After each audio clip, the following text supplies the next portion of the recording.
All right, what is up, my peeps? Joshua Smith here with another GSD Mode podcast weekly real estate tip.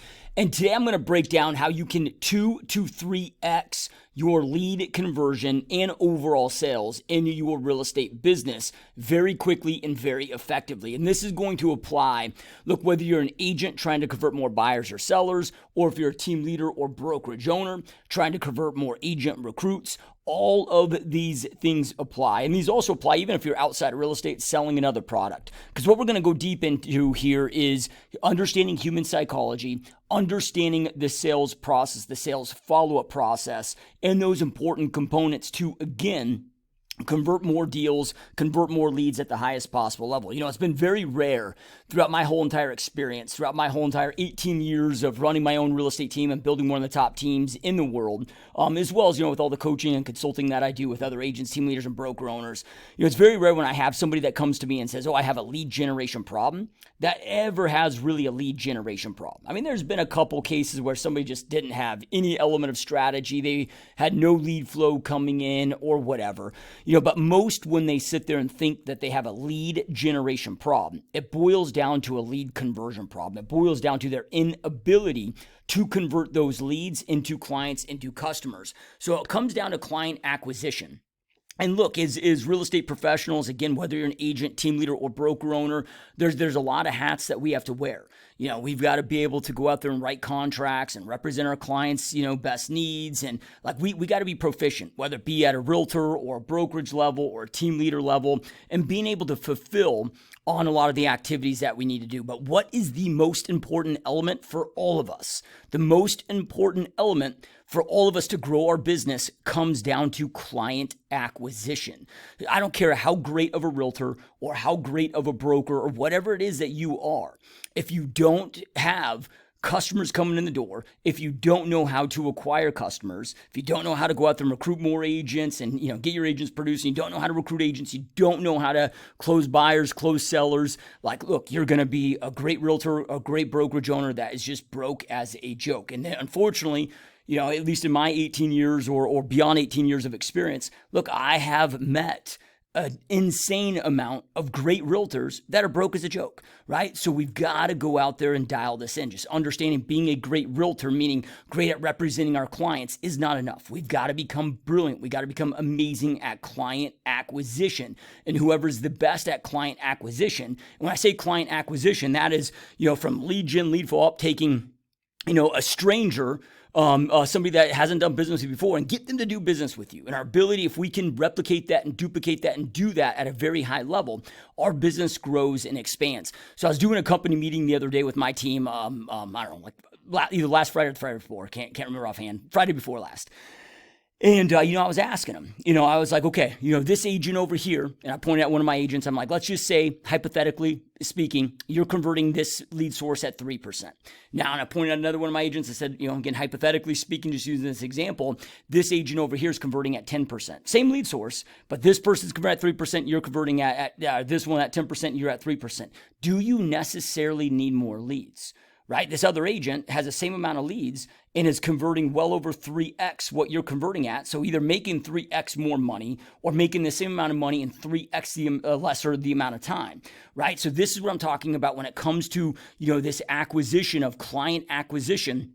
This becomes extremely important when it comes to our over skill set. We need to be able to have a steady, consistent new flow and hopefully an abundance of a flow of more customers than we can handle coming in our business. It was one of the best days of my career where I think I really fell in love with this industry is when I wasn't desperate, when I wasn't, running from deal to deal to deal, desperate to get those deals done, desperate to maybe have to work with clients that maybe treated me like shit, maybe didn't respect me, maybe, whatever, but I just had to be their human punching bag because I needed the damn deal to go out there and close. But once I learned this and got to the point then where I was like, hey man, I had an abundance of customers where I got to be very picky and choosy of who I wanted to work with. And I didn't have to be, a freaking doormat. Life got damn good. And then from there, okay, I could refer other deals out or just say no to them altogether. I had an abundant, like once you get this down, man, this typically will solve any and all problems. Okay, so then from there, let's start breaking this down. And we're going to go deep into understanding human psychology. And the reason being is because these aren't leads. These are human beings. Yeah, we might classify them as leads, and I think definitions are important inside of our business. So we might call, okay, this is but that's more of a categorization inside of our business. Like I have types and categories. I've got buyers, sellers, buyer and seller, an other or an agent for the agent recruiting. And then from there, I've got the types, whether it's a lead client, past client, under contract, so those are more categorization inside of our businesses. But when I look at this, these aren't leads. These are human beings. This is somebody's son or daughter or mom or father or grandparent. These are human beings that have real legitimate concerns, that have real legitimate fears, that have goals, that have desires, that have feelings, right? So this is where the more that we can understand human behavior and human psychology, the more powerful we will become when it comes to overall salespeople. I'll tell you this, man, and I'm going to go deep into this today so I can, hopefully have to minimize and eliminate some of the, massive amounts of books that I've had to read and things that I've had to go out there and do to figure this stuff out. But I will tell you this, that studying and understanding human behavior and human psychology has vastly helped me more in sales than any type of sales training that I've ever had. Okay, so then let's start breaking this down to the 4 overall elements when it comes to sales themselves. And we're going to break these down individually as well. And then again, get into human psychology, human behavior, and just really giving the consumer and facilitating our overall processes where we're making the consumer feel comfortable and giving the consumer what they want so we can develop the rapport, the connection. And again, I'm going to promise you, if you follow the things I tell you today, you will easily 2 or 3x or more your overall sales and lead conversions. If you follow this, you pay attention, you understand this. Okay. So number one of of overall sales, right, is going to be the process itself. So the process itself, this is what we're doing, how we're doing it, when we're doing it, what we're doing, where we're doing it. That's the overall process. And the process is very important, but it's not the most important element. All of these, I look at all of these as like a 3-legged stool. Right? You like remove one of the legs of the stool, it falls over. It's kind of like with the listing where it's like, okay, you got promotion, you got price, and then you got the product itself. Like if one of those is missing, like all 3 of those needs to come together in order to get our client top dollar for their listing, right? So kind of looking at this in that same manner. Each one of these is important. Not one of them is more important than the other. All of these are really important. So the process itself. So the process is, again, how frequently am I following up? Like these are just the steps. Okay, hey, here's the steps that I'm doing to acquire the lead, offering a human being something of value in exchange for their contact information. Boom, they'd be getting to my CRM. Okay, here's step number 1. Okay, maybe here's my autoresponder email, then my autoresponder text. Here's how soon I'm calling them. Here's, all my emails and texts that are going out afterwards. Here's the property alerts. Here's the, that's all the process. How long and in which manner and what we're following up with, all of that. And we're going to circle back to that in a minute here because I want to get into the other 3 elements first. So there are 3 other components that greatly get missed. I mean, most in our industry, let's just be real. Most in our industry, I know that this won't be you that's listening to this podcast because those of you that listen to this podcast are more, operate as real estate professionals, but if we look at industry average, right? I mean, the average realtor would make more money working at McDonald's full time than they do in this industry, right? The average realtor isn't doing any of this shit, right? So let's not kid ourselves there. But those that are like, okay, hey, I'm not going to be an amateur. I'm going to be a professional. I'm not okay with only making 30 or 40 grand a year in this business. I want to make multiple 6 figures, multiple 7 figures, whatever that may be. Okay, we're going to treat this as a profession, right? Okay, most then understand the importance of the process. But these other 3 components are what I find that they miss. And just in case you are missing the process, again, I'll circle back to that here. And again, I said this earlier, but don't dismiss this. If you're a team leader or broker owner, this applies. It doesn't matter what the product is that you're selling. All of this applies. Okay, so the next thing here, and again, this is in no particular order and no hierarchy here. So then we have confidence. When it comes to sales, at the end of the day, sales is just transference of conviction. So if I go on a listing presentation, how can that seller know truly with 100% full certainty that I am the best real estate professional to get their home sold? There's no way of them actually knowing that, right? So what happens there? They have a feeling. They have a high level of confidence. They have an internal feeling that I'm the best one for the job based on the due diligence that they have done to that point, right? So how is that feeling, that confidence, that belief established? That is transferred through my confidence in my abilities to go out there and help them get from where they're at to where they want to go, to help them with their real estate needs and their real estate goals. So confidence is extremely important. And confidence doesn't just mean face-to-face meetings. Confidence means when you're putting out content, because people can develop. Look, I have a lot of people that do business with me that already sold that I'm the best coach or the best team leader, or the best, help them grow their brokerage or whatever it may be. I've already got a lot of people that reach out to me that are like, hey man, I'm already sold. Like, I just want to get rock and roll and I want to sign up. They've had enough experiences with me online or wherever where they know that they're already sold on me. Or this also comes from testimonials, whatever it may be, right? So the same for you and your business.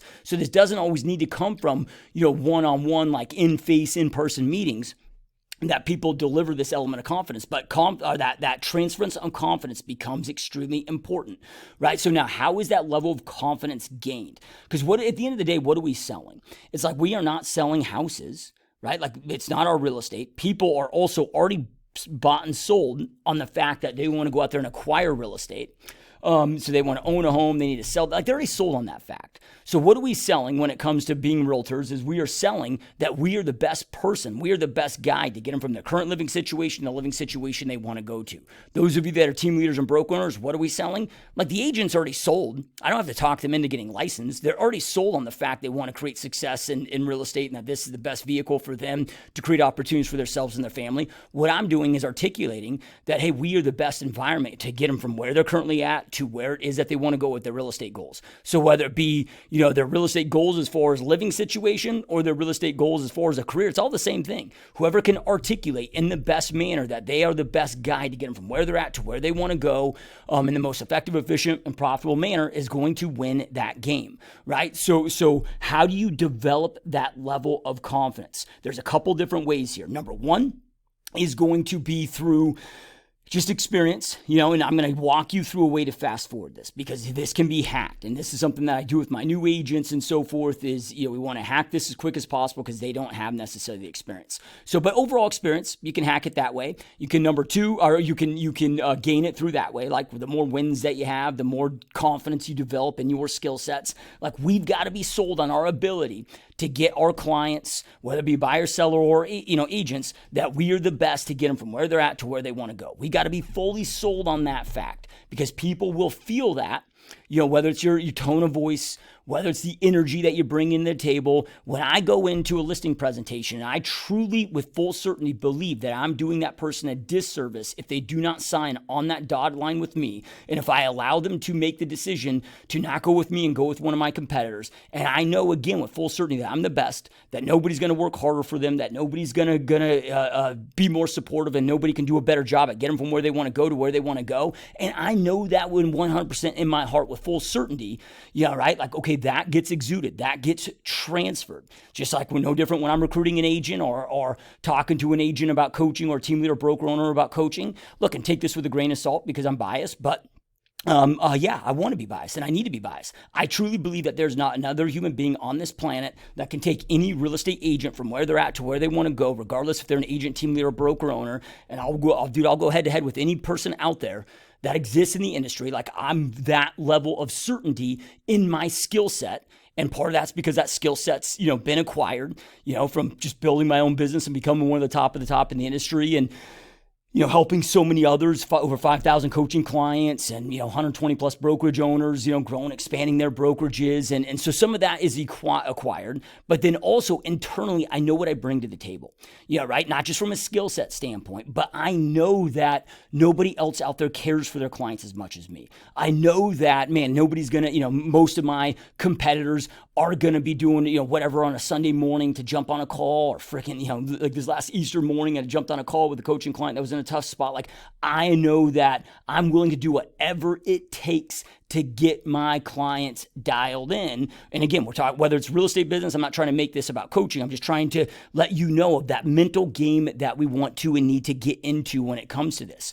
Okay, so what I tell my new agents, right, that don't have that experience yet, and so we can gain it through experience. We can also gain it through mastery of craft, right? It's like, okay, I don't need to go on 1,000 listing presentations, but if I spend my first year, and this is something I push my agents to do, go out there and practice your listing presentation over your first year in your buyer consultation, get in 1,000 reps, set up at a conference table just like this, pretend as if there's clients on the other side of that table, and you're just going through it, getting in those reps, right? Practice makes perfect, man. Or maybe we don't reach perfection, but we get damn close, right? The more that we practice something, the more confidence we're going to have in our ability to deliver it. Okay, then let's just say I got something brand new. Here's what I tell them. Okay, number one, are you going to operate from high ethics and morals? Okay, hopefully that's a yes. Otherwise, they're not going to be with my team for too much longer, right? So you're operating from high ethics and morals. Right. Number two, you're going to work your freaking ass off for your client, right? Like we're not, I don't tolerate this. Oh my gosh, my clients called me at 7 o'clock at night. They don't respect my schedule. I don't tolerate people like that in my organization, right? It's like, hey, we are honored and blessed to be helping people with the biggest financial transactions of their lifetime. And if I gotta, answer a freaking phone call at 7 o'clock at night to calm down a client's fear or whatever. Like we are going to work our asses off for our clients, making sure that we are doing the best that we can to make this a great experience when they're buying the biggest and transacting the biggest financial transaction of their lifetime. Man, I swear, it's like I run into so many damn realtors that are just like, I'm like, dude, why aren't you selling t-shirts at the mall? Dude, if you don't want the big responsibility of helping people with the biggest financial transactions of their lifetime, then don't sign up for the game, man. If you can't take this and understand that this is a true honor, that this is an important thing that we are doing, right? Like, okay, when I went through the great financial crisis, where, an abundance of people, over 10 million homeowners throughout the United States lost their home. And you're seeing people commit suicides from losing, their homes and lose it. Like you understand very quickly how important this thing is. This isn't just real estate. These are people's homes. These are, how people define, parents kind of, whatever. I'm not going to go deep into that, but this is an important thing that we are doing. And we need to level up our professionalism when it comes to that important thing. And by professionalism, I'm not talking about going wearing a suit. If you want to suit up or whatever, I know people might look at me and be like, oh, dude, you're GSD mode, right? You're wearing shirts with you get shit done on them. You got tattoos. You don't look professional. Well, number one, when I was working with buyers and sellers, I always suited up. Today, I don't work with buyers and sellers. I am the CEO of my real estate company. So I make, all my agents are dressing in a professional manner like that. But I'm not even talking about that. I don't care how you dress. When I talk about professionalism, I'm talking about that ability to go above and beyond and do whatever it takes for your clients, right? That of course is, ethical and moral. Okay, and then number three, so, okay, operating from ethics and morals, busting your ass off for your clients. Number three is clients before commissions. Right? So, okay, and that doesn't mean commissionectomies. That doesn't mean massive discounts. That means that, okay, if it's in your client's best interest for them to get out of this deal and you need this deal to close in order to pay your, mortgage payment this month or whatever, like you get your client out of that freaking deal and you worry about your own bills later. Like you put your client's needs before yours. Again, clients before commissions. If you do those three things, you're ahead of like 95% of this industry, at least 90% of this industry. Then from there, right, acquiring those skill sets and just always asking yourself, okay, what skill set must I acquire that would allow me, to be that much more certain in my ability to help my clients get from where they're at to where they want to go. Years ago, this is when I was trying to become a world-class listing agent. Step number one was I identified what I deemed to be a world-class listing presentation. How did I do that? I just went out there and hacked and bought and whatever I possibly could. Just, reached out to all these top producers from all over the country and just, hey, man, what do I got to give you to buy your listing presentation? $1,000, $2,000, $3,000, $5,000. I don't care. What do I got to pay to get it? And so I accumulated a bunch of listing presentations and then I morphed those together and came up with what I believed to be a world-class listing presentation. Then I got in my 1,000 reps. But then I was always asking myself, okay, what skill set must I acquire so then I can have full levels of certainty that I'm the best, right? And maybe I'm from a statistic number that maybe you're not the best in your market, maybe not selling the most amount of homes, but that that you can deliver that best experience. If you go head to head with anybody, that you can deliver. So I just started asking myself, okay, what skill sets must I acquire in order to go do that? So then for a time it was like, okay, well, man, I need to get better at staging. Okay, well, I went and took a bunch of staging classes. I went there and figured out how to declutter homes and how to get the product showing at its best. I went out there and started studying appraisal classes and learning how to value properties, like truly get damn good at valuations. And then I learned, how to go out there and market, all of this stuff, right? Just asking yourself, okay, what are those, acquisition or those skill sets I need to go out there and acquire? Okay, so that's confidence. Now we're going to get into number 3 because we talked about process, which I'm going to circle back to here in a moment. Then we talked about confidence. Now we're going to talk about rapport. So rapport is the likability. So we have to work very hard in our industry to develop rapport because unfortunately, real estate agents rate at the bottom of the totem pole when it comes to likability index. We rate below used car salesmen. We rate below attorneys. I don't know why, but we just do. I guess I know why, because there's so many unprofessional mofos in our industry. So, that don't take this career serious, that give us all a bad name. So, okay, we got to work hard at developing that rapport, because if you don't develop that rapport, people, if they don't like you, they will not listen to you. If they don't listen to you, that confidence is never going to be able to be exuded. So rapport is, again, that likability, getting them to know you, like you, trust you. The overall real estate game is this: get people to know you, like you, trust you, be aware of what you do for a living, follow it frequently, and will keep your message in front of them frequently. Your business continues to grow and expand. So we've got to focus on the rapport. Right. So I have a couple rules in my business here. And one of those rules when it comes to rapport is rapport before business, connection before business. So just think of ourselves like in your own personal life. I have had a few people in my life, several people, a lot of people, I should say, that I no longer will answer their phone calls. Right. Because it's like when they reach out to me, it's just like, oh, hey, they just jump right into business. It's just like, hey, man, I got a question for you. I'm trying to do these Facebook ads. Like, what do I do here? What do I do here? And I'm like, hey, dude, I'm okay with that. If it's a homie, if it's somebody I know, like they, and I can help them support, I'm okay with that. But first, man, and look, there's going to be situations where you're stuck and you need to get right into business, time's tight. Okay, I get it. But when it's every single time, and the only reason you ever reach out to me is just business, right? And I've had this also happen with people trying to recruit me, like on the sales side.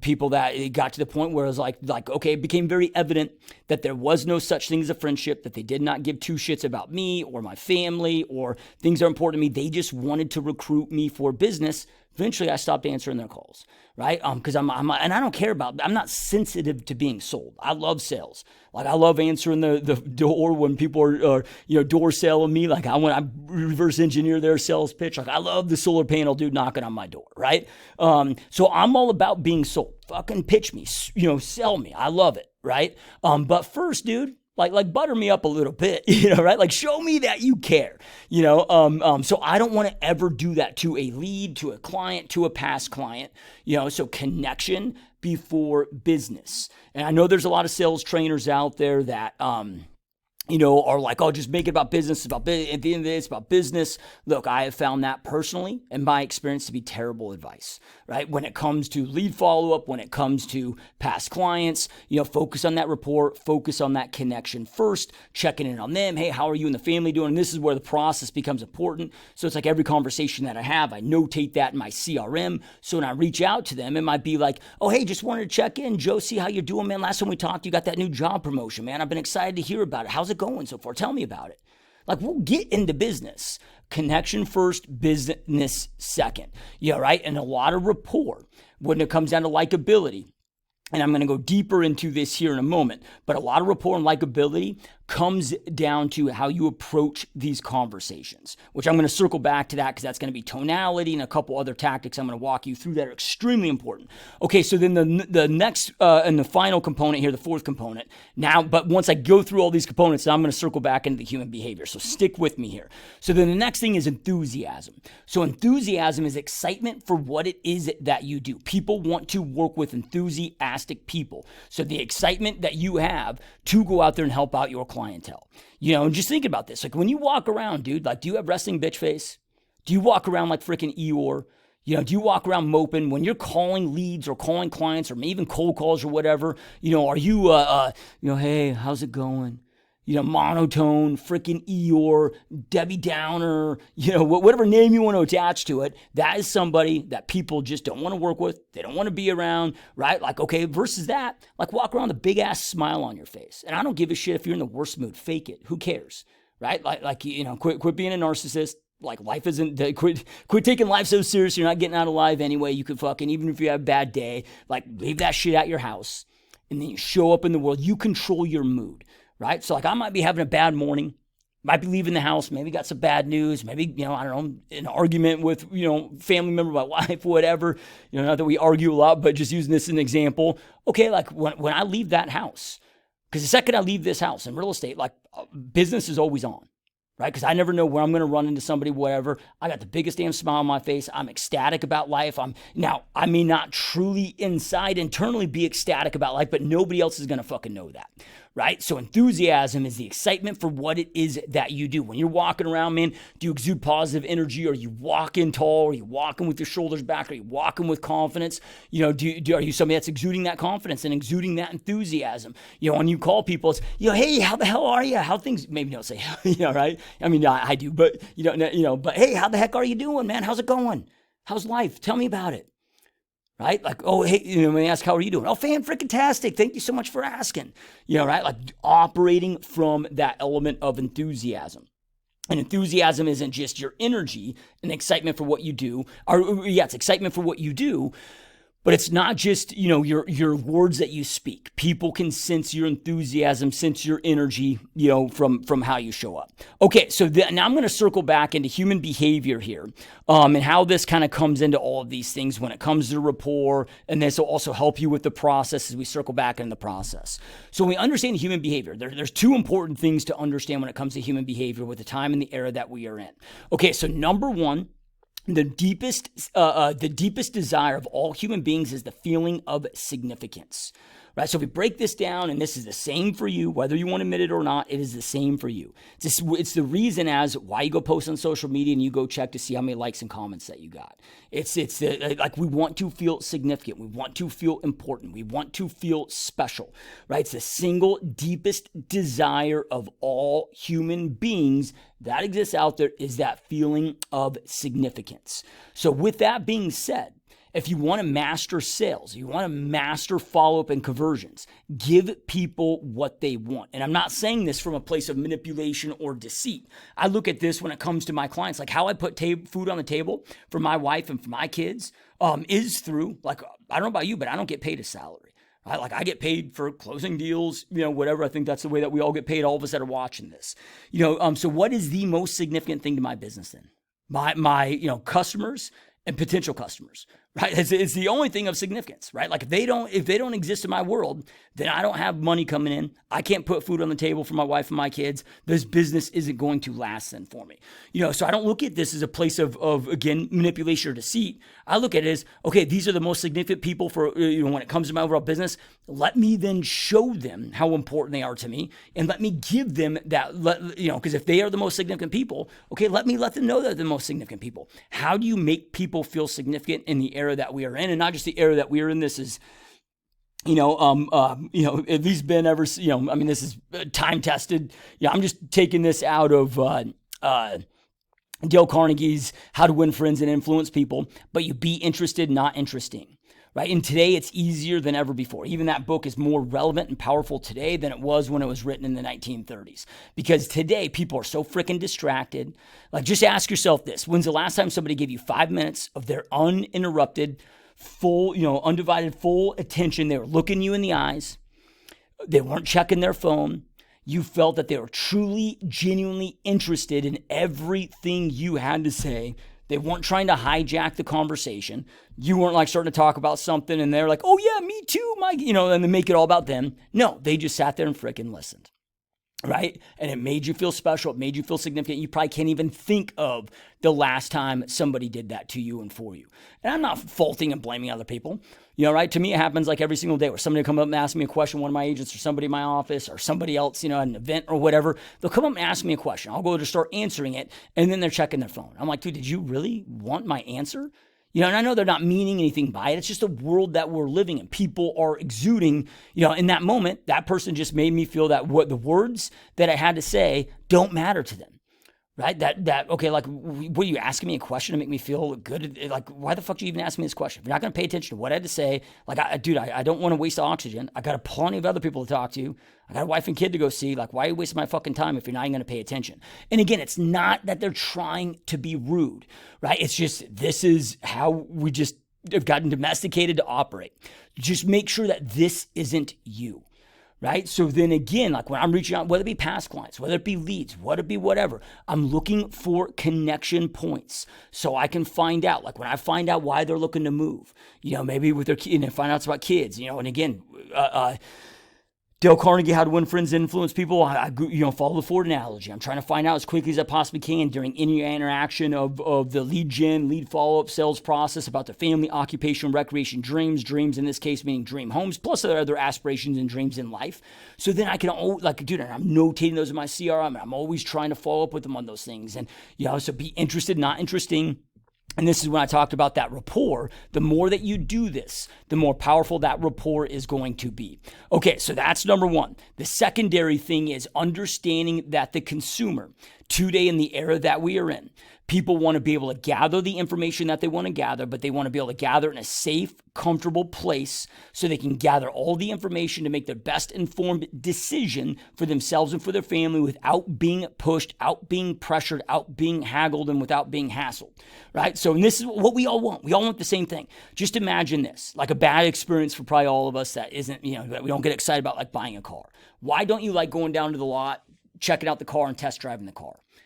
Right? Like I'm guessing if you were guaranteed, right, of if you had the car lot in your area, or talk to somebody, met a new salesperson and they're like, hey, I'm not here to sell you anything. Why don't you, you can come down, you can test drive any car that you want. I'll answer any question that you have.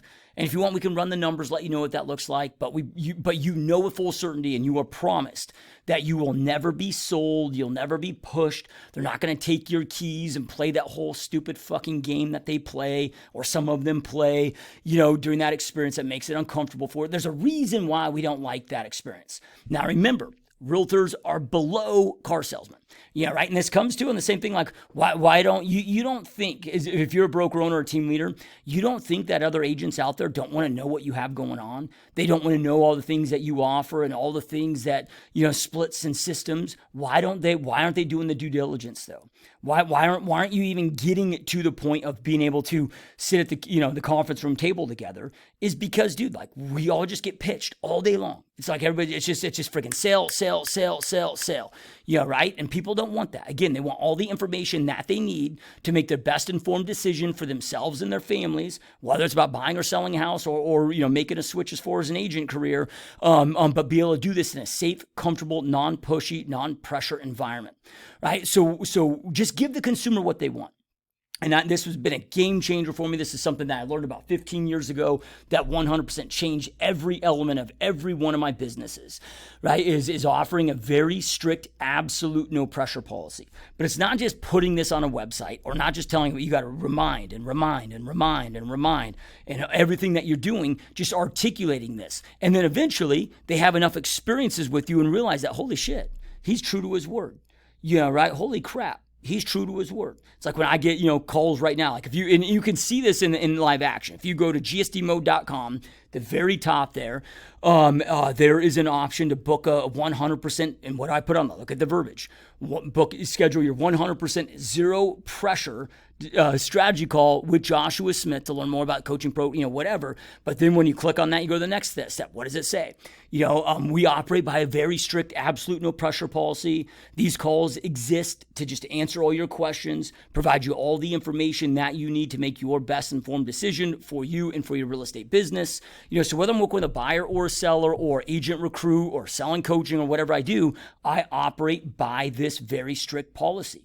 So the second a lead comes in, Like I'm letting them know, hey, just so you know, we've got a very strict absolute no pressure policy. And what that means is you never have to worry about being pushed or pressured to do anything you don't want to do, anything that you're uncomfortable with doing. Look, I hate when I'm going out there and buying something and somebody high pressures or hard pressures me. I hate that. I hate that experience. I don't believe in treating others how I don't want to be treated. So you have my word that you never have to worry about any of that with me. Look, I am here to provide you with all the information that you need to make your best informed decision for yourself and for your family, whatever that decision may be. So we're just always reminding them of that. Now, when I'm going to set an appointment, now at this point, they probably heard from me this 10 times on 10 different phone call conversations, but it's okay. Hey, next best step, set up a time for us to meet, walk you through all the process of buying or selling a home, what all that includes, going through that. But then, then I'm reminding them, and just so you know, and I know I've said this before, but just as a reminder, the sole purpose of this meeting is to provide you with all the information that you need for you to make your best informed decision on whether you want to buy or whether you want to sell, right? Obviously, if I'm going to buy or be buyer, seller, but whether you want to buy or not. And look, after this meeting, you might decide that, hey, you never want to buy based on everything that you learned here, that, hey, maybe home ownership isn't right for you and this is not something you want to do. And if that's the decision, that's okay, right? You may decide that you want to buy and now isn't the time. That's okay. Hey, you may decide that you want to buy, but you don't want to buy with me. You can't stand me as your realtor and you don't like me and you don't want to work with me. That's okay too. The sole purpose of this meeting is to provide you with all the information, all the education that you need. So then that way you have all the info you need to make your best informed decision for yourself and for your family. That's it.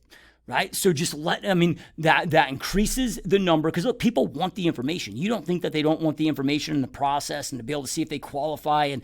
But if they were knew with full certainty that they weren't going to be pressured, that they weren't going to be pushed, that they weren't going to be, made to feel bad or feel embarrassed or feel less than, like thinking about this, okay, well, like why do a lot of people not get pre-qualified, right? There's a portion of the population that doesn't want to try to get qualified because they're worried about the fear of rejection of not being good enough and not getting qualified. If we look at just from indoctrination from when we're kids, like, you're turned up, okay, you got to get good grades, can't fail, got to pass this test, you do all these things, everybody in life is happy, everything's happy, whatever. So that fear of failure or rejection is like hardwired deep into people. So I just let people know that, hey, look, and I'll go actually deeper in this here in a second. But I just let them know that, hey, look, there's no right or wrong. There's no, judgment with this stuff, and I try to go into situations that I've had where I've been rejected or whatever to make them feel comfortable, because I always believe in peeling back the onion layers. So like, you don't know what the true objections are. There's going to be these freaking sales trainers out there that'll say shit like, oh, well, there's only about a half a dozen objections per different lead source. And once you know those half a dozen different objections, then you can overcome any objection. I call absolute utter bullshit to that, right? And dude, I maybe I haven't, but I would say that I probably sold as many homes, if not more homes, or if not exponentially more homes than any of those sales trainers. And I'm not here to say I'm a quote unquote sales trainer guru, other than I'm an expert at selling freaking homes and I'm an expert at sales, right? Like I've always been good at sales, with selling health club memberships, personal training packages, selling homes, selling agents, selling coaching, selling software. Like I've always been damn good at sales, when it comes to this, because I've discovered, dude, like, well, just all the things I'm talking about you guys today here, but there's another caveat to this, is understanding that the average human, like people don't go to objection school.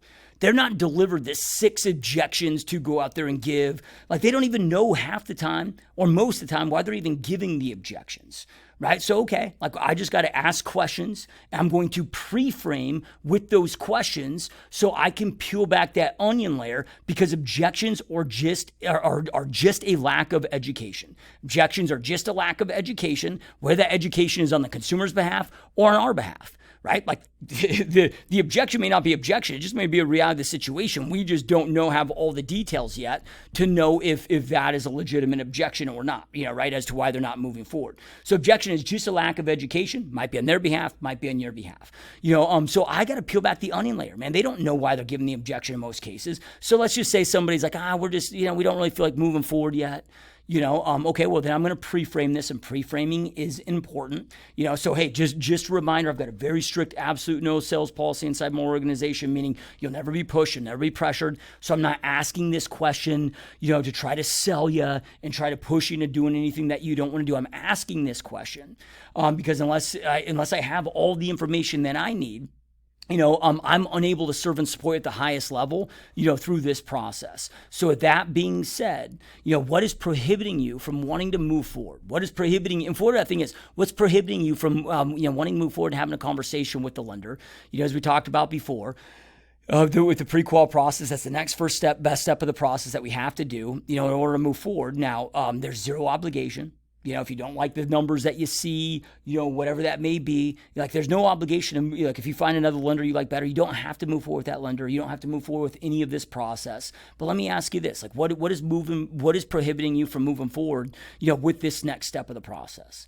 Well, maybe they're like, well, man, I had some credit issues come up, and I just don't, I'm not confident I'm qualified. Hey, that's okay, right? Either way, this will, let us know where we're at.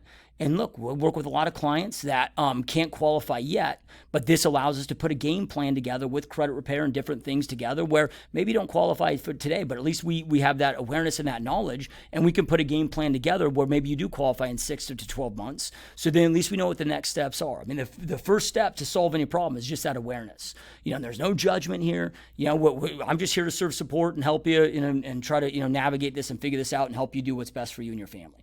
So that's the whole pre-framing. So I do this a lot with, with coaching calls, right? So when I'm, with those that are looking for my program, there's hesitancy, for them to move forward, I'm just not quite sure, I need to think about it. Then I'll just ask, hey, and again, because I hold true to this, one thing, if you're going to implement a no pressure policy, you need to hold true to this. So I hold true to it, but I'll repeat again, hey, and remember, I've got a very strict absolute no pressure policy. So I'm not asking this question to try to sell you or try to get you to move forward, or, but just out of curiosity. I mean, what is it that you, what is it that you're needing to think about? What is it that is, because if they need to think about it, there's a lack of certainty. So what is it that is prohibiting you from wanting to move forward? What is it that's creating the uncertainty on if this is the right coaching program for you?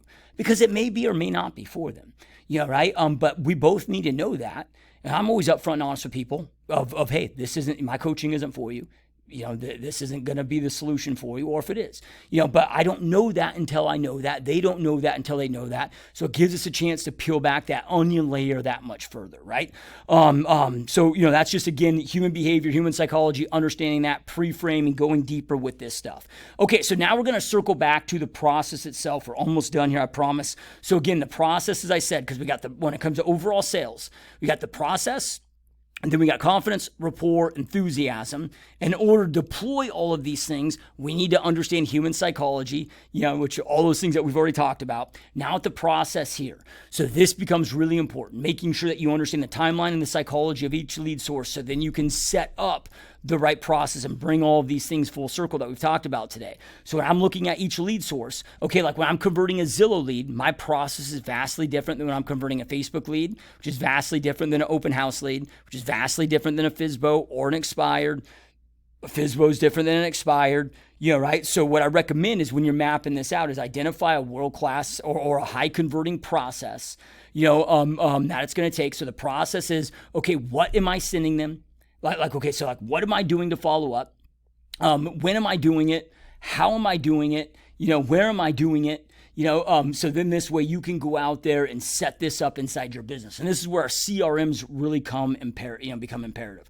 Because then from there, it's like, okay, well, any text or email that I would follow up with them for X amount of time. Okay, like a Facebook lead, comes in, boom, initial immediate email, autoresponder text. I have them queued automatically on a 1,000-day email text drip plan that's already pre-created. So for the next 1,000 days, they're automatically getting my email and text drips. Then from there, I set them up on instant property alerts. So they're getting instant property alerts the second those come available. Then from there, I have the system automatically tasking me of when I need to call them, right? So I'm going to call them same day, then every other day for the first 14 days, then every 21 days for the first year until their timeline has been established. Then from there, I adjust accordingly, whether they're under 6 months, 6 to 12 months, or 12 plus months out. That's what I mean by all the process. But a lot of this, you can allow yourself to be so much more effective and efficient by understanding this ahead of time, These are just your instructions to convert with your follow-up at the highest possible level per lead source. Then you can feed those instructions into your CRM. So the process is really important. It's not the only important element, because you can be awesome at the process. Like, you can have the process dialed in and still not convert at the highest level, if you don't understand those other things that we talked about today. So when we break this down, we got process, confidence, rapport, enthusiasm, and then, like I said, to pull all these 4 things together, you got to understand human behavior and human psychology, like we talked about today. You do these things, you master these things like we talked about here today, and you will easily 2x, 3x, or more your overall sales conversions. All right, guys, I hope that you found this helpful. If you did find this helpful, make sure to check out gsdmode.com for more additional free training, free resources. I've got a 3-hour in-depth online masterclass where I'm walking through the 6 fundamental steps to 3x or more your real estate business, regardless of the marketplace.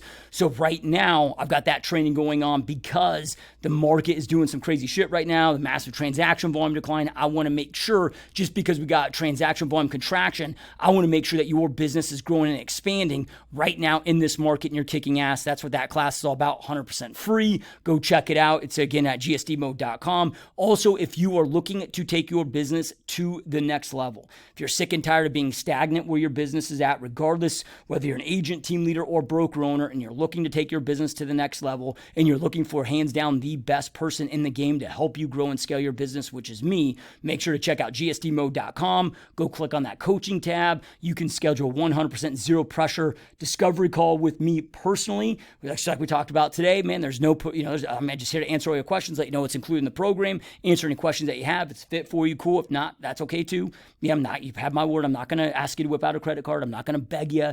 I don't beg, right? Like, it's for you, cool. If not, that's okay too. We can still be friends, but you can learn more about that as well. All right, guys, truly appreciate our support. Keep crushing it. Keep kicking ass. I will see you next time. Peace.